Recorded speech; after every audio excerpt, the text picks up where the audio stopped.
Anti-Semitism has increased for at least three reasons. One is the waning memory of the terrible destruction that happened in the middle of the 20th century. The second is the resurgence of xenophobia and nationalism among various nations because of all the immigrations and the social discontent that creates, which means that whoever is other is going to be disliked, and the Jews are always seen as other. And the third is the rise of anti-Semitism in the Islamic world, which has become vitriolic and viral and spreads throughout, especially the Arab Islamic world, though not only, and is something that needs desperately to be addressed. Anti-Semitism and hate are not a problem that can be fixed. They can be made better. Human beings have always hated, and they have always had to manage their hatreds. The most important thing to combat anti-Semitism is just that, combat. That is, other people of goodwill have to fight against it. The silence of people of goodwill is almost as dangerous as the shouting voices of people of hate. Without an alliance of the kind, we're doomed. I don't want to go beyond religion. I don't think we should go beyond religion, and it's a mistake to try to do that.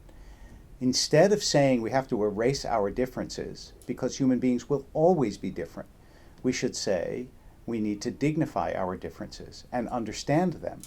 And you don't have to be of the same religion as me or of no religion in order for me to care for you and love you. What we should be saying instead is, will there be a time when all religions will see the other in dignity and decency, the way nations see each other, the way families see each other, the way we see each other? There have always been extremists who will kill in the name of money, of land, of power, and of God. The problem is less about religion than it is about taking anything and using it as an excuse to carry out your hatreds and prosecute your violence. So it's not about religions that kill, it's about people that kill in the name of sometimes some awful religious beliefs. A general societal change of which education is a part is what's needed throughout the world. Generally, societies that are stable and happy and well-adjusted, so to speak, they don't go to war with one another. Most people don't pay attention to most issues. When we complain that people don't understand the Middle East, we don't understand Asia, or we don't understand sub-Saharan Africa. So most people don't make a distinction between Palestinians and Hamas. And it's unsurprising because most people don't pay that much attention to the world, they pay attention to their own lives. I think that there won't be a Palestinian state until there's a much more developed political culture in the Arab world.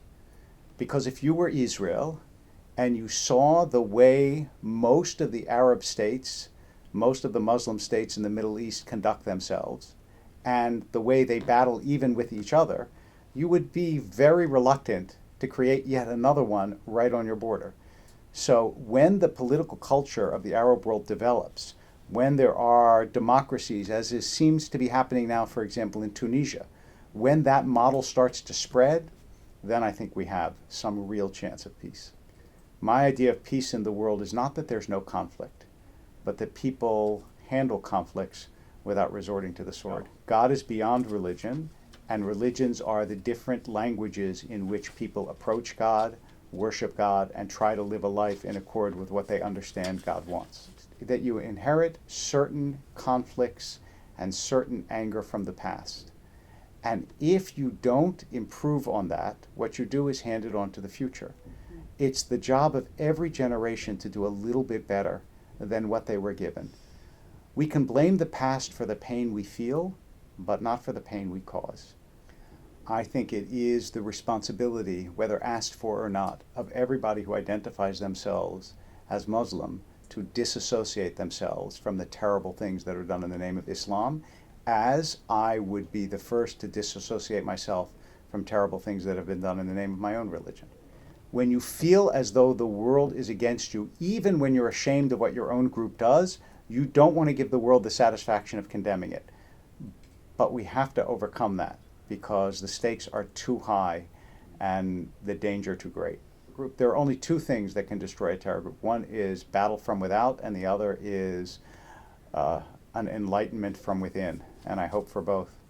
The best way to create a society that isn't only interested in itself is to create a society where self-interest is balanced, and where self-interest helps you help others.